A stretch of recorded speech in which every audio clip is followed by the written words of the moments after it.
I'm Mark Golub, and in the news, some very disturbing expressions of BDS on college campuses, specifically at Connecticut College and Brown University. At Connecticut College, eviction notices were placed on the doors of Jewish students during exam week. And believe it or not, the Hillel office of Brown planned to host on Yom HaAtzmaut, Israel Independence Day, a commemoration of Jews facing the Nakba. The Nakba being the Palestinian term for May 14th, 1948. It means the catastrophe. Brown University alumni petitioned Brown to cancel the event, but a, quote, private, unquote, event did in fact take place in the Hillel building. I'm sure most of you know that the BDS movement, the attempt to punish Israel for its occupation of the West Bank and its subjugation of the Palestinian people by convincing governments and corporations and cultural institutions to engage in economic and cultural boycotts, divestment, and sanctions against the State of Israel. And without question, some of those involved in the BDS movement really want only to put an end to the State of Israel. For some in the BDS movement, it's not about any specific Israeli policy. It's not about occupation or settlements or Israel's treatment of Palestinians. If it were, the BDS movement would be focusing on a host of repressive, authoritarian, vicious, and terrifying regimes throughout the Middle East and the African continent and Asia.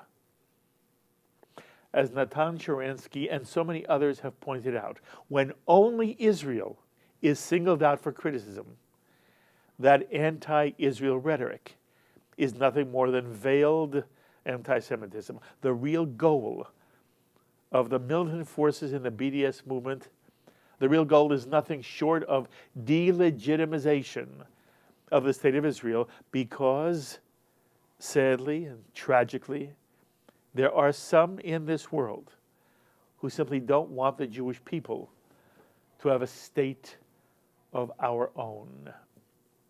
So how widespread is the BDS movement on college campuses throughout America? And how much does the American Jewish community need to worry about the future of Israel and the future of Jewish campus life? For some answers, I'm so pleased to be joined at our phones from Boston by a man who is intimately involved in campus life and the BDS movement, the director of campus programming for CAMERA, the Committee for Accuracy in Middle East Reporting in America, Gilad Skolnick. Gilad, thank you so much for joining us. Thanks for having me. It's great to be here. Great. So first, Gilad, I want to talk about you. Yeah, sure. Okay. You're an Israeli. I was born in Israel on the kibbutz, a mile from the Gaza Strip. My dad's originally from Boston, and we moved here when I was 6. And after grad school, I moved back to serve in the IDF. Yes, you served in the IDF, I believe, as a corporal in the spokesman's unit. Is that correct? Yeah. It was a wonderful time, and it was great to see what went on behind the scenes. And how long were you there in Israel in the IDF? I was in the IDF for a year. Because of my age of 26, they said I was old by IDF standards. Yes, right. And Gilad, what prompted you, now an Israeli, but you're a Jewish kid growing up in Boston, to go back to Israel and serve in the IDF for a year? It was very important for me. I'd been active in pro-Israel advocacy at the University of Massachusetts as part of my pro-Israel group, and I wanted to do more. I wanted to do everything that I could, and serving in the IDF was something that was on my mind my whole life. My parents were in the IDF, my grandfather was in the IDF, and pre-IDF even, my cousins. It was something that was very much a part of my life. Really? So your parents were in Israel at the time of the creation of the Jewish state?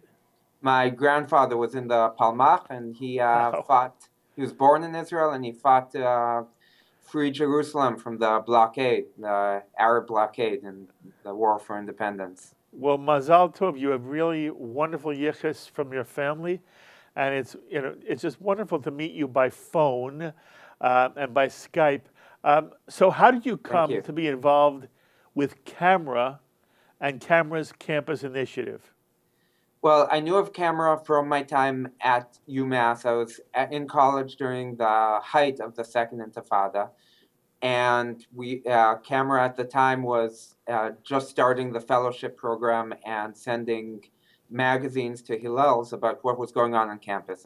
Camera on Campus magazine actually started in 1991, and this was in 2002, 2003. So I used to use them as a resource when I would write op-eds, and because they're headquartered in Boston, and that's where my family is, it was convenient. It made it a lot easier when I was Very looking for. nice. You know, Gilad, for many, Camera's role is understood to be the principal watchdog for the way Israel is portrayed in the American media and how very often the American media either distorts or simply gets it wrong. How does Camera wind up on college campuses in general? Well, there's a lot of inaccuracy on the college campus. It started with with campus newspapers who are oftentimes publish disgusting op-eds and inaccurate op-eds.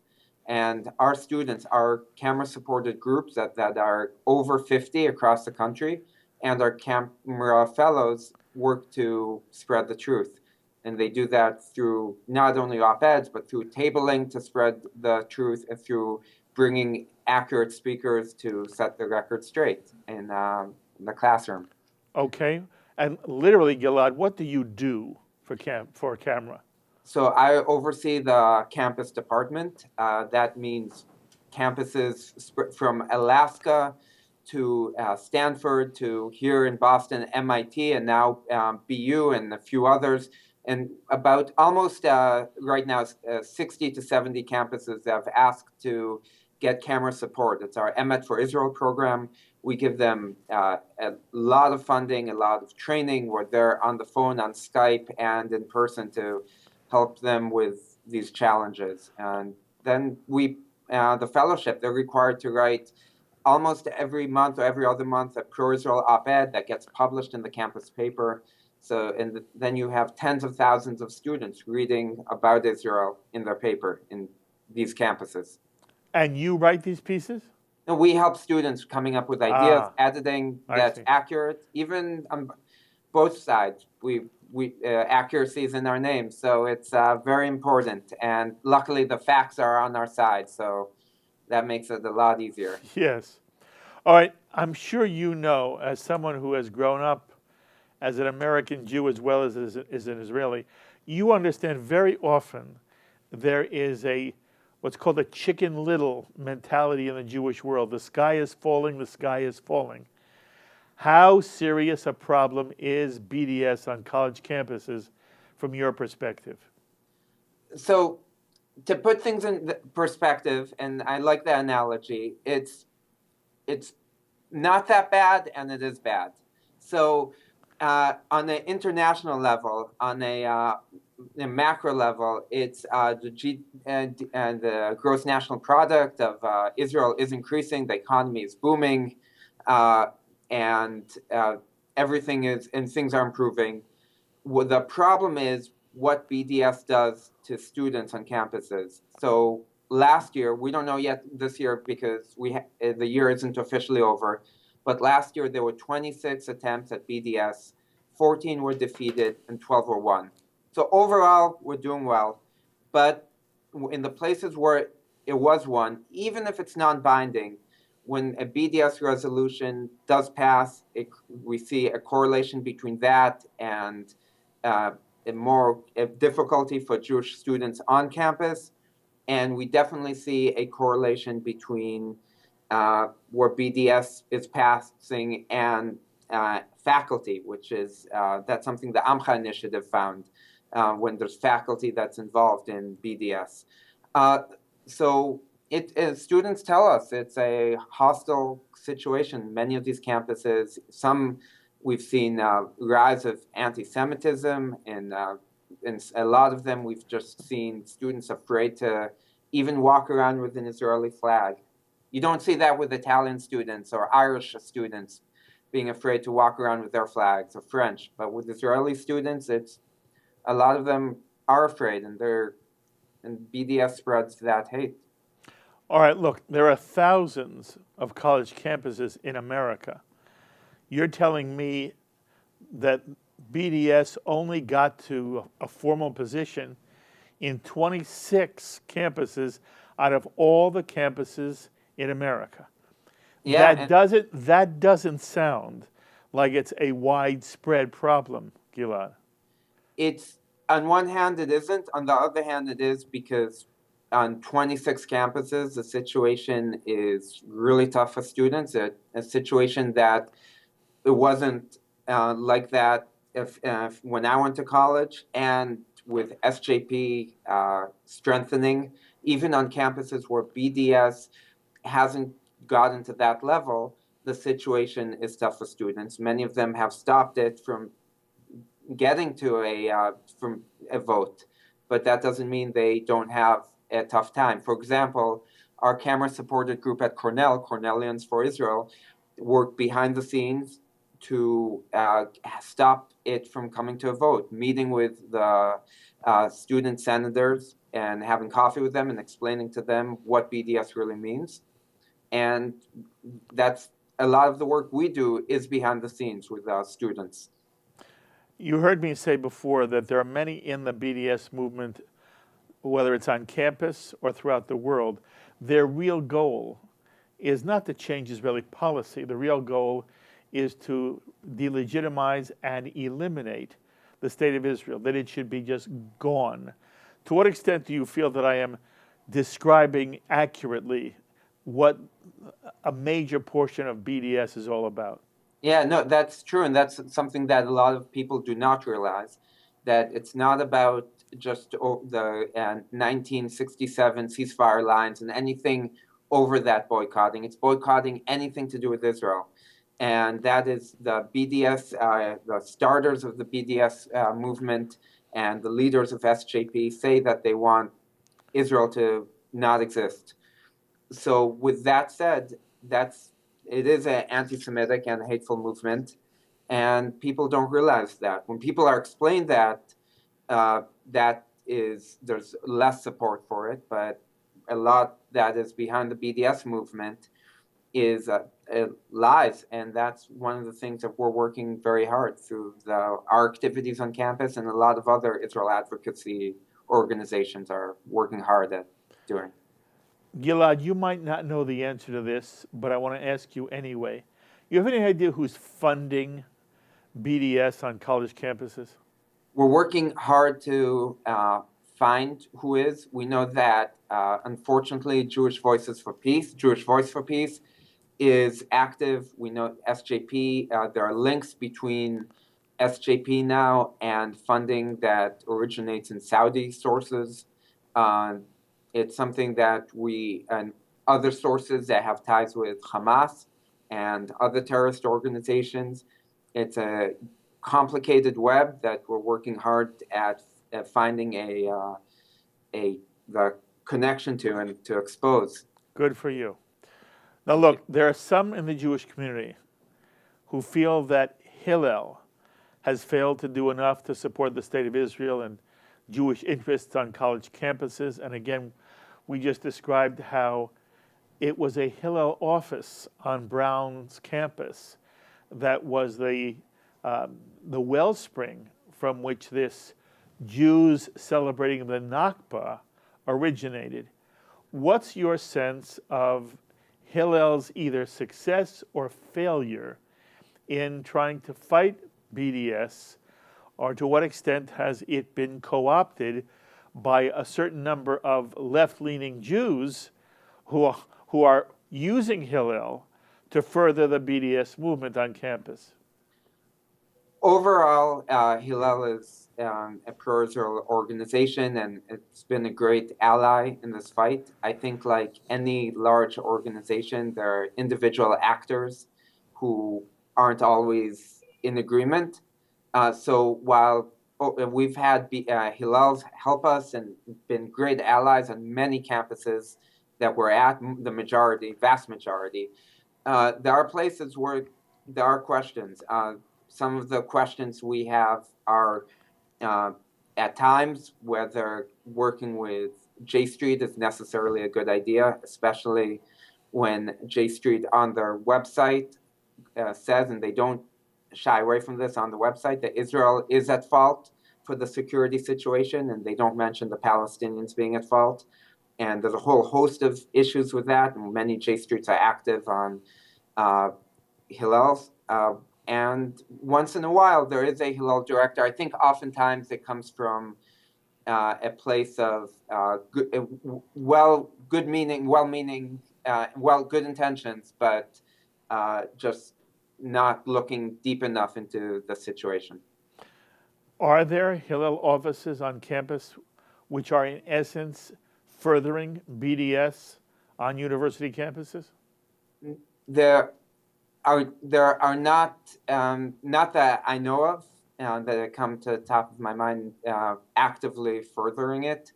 There are some Hillels that are very excited to work with us, and I do wish more Hillels were as excited, because if there was excitement on both sides, I have visions of a lot of great programming and events that can happen, and Okay. Yeah.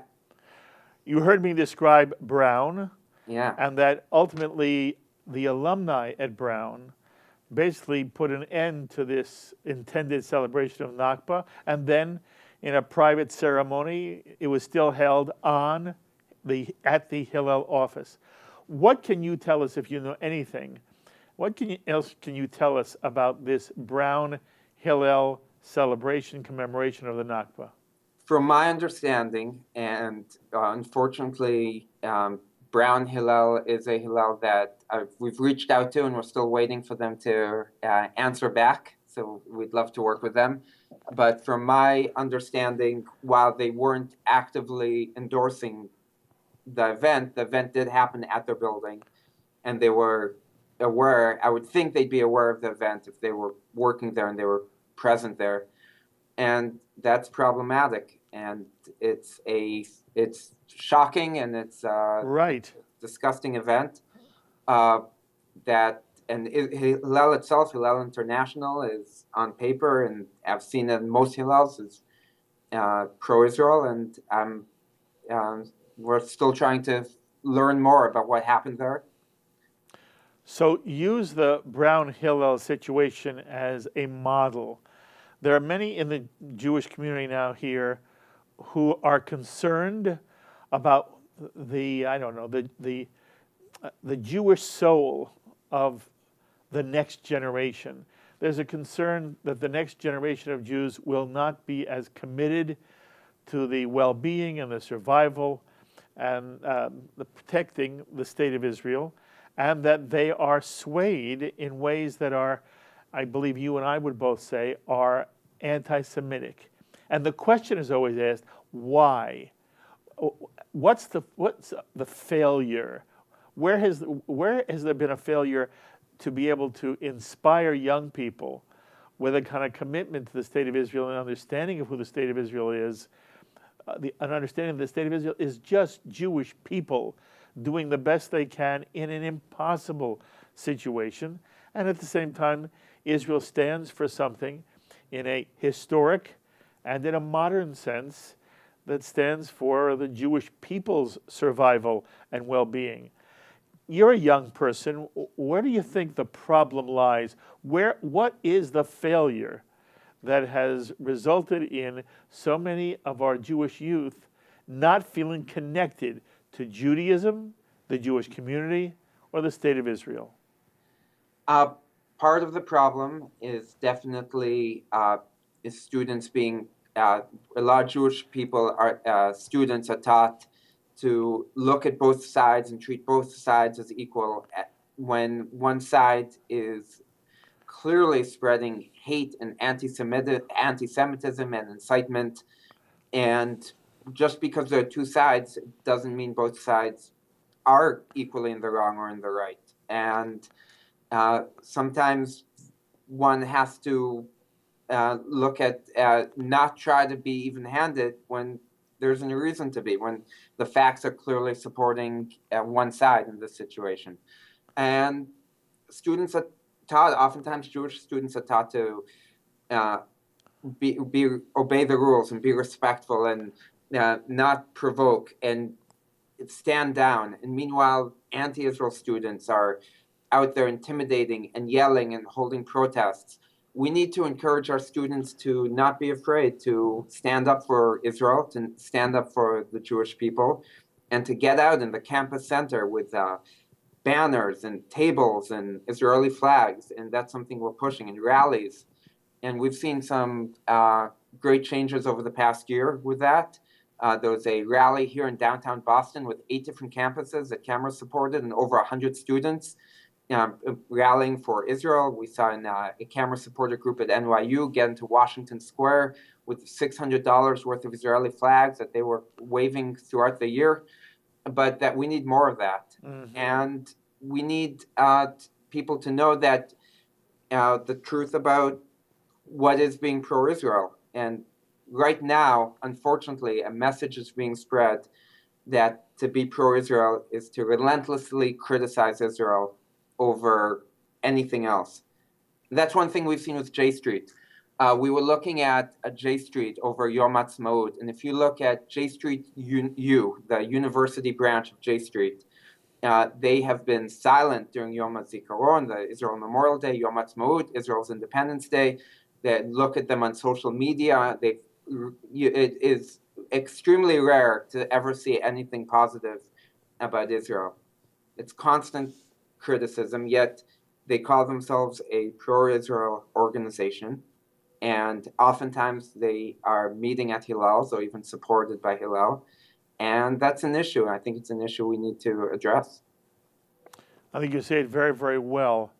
You know, Elliot Abrams, who is most well known for his work within the diplomatic circles of Washington, primarily in the Republican Party, Elliot Abrams, you know, a very committed Jew, wrote a piece, Gilad, in which he suggests that today's Jewish parents, it's the parents who don't feel enough connection to either the Jewish tradition or the state of Israel.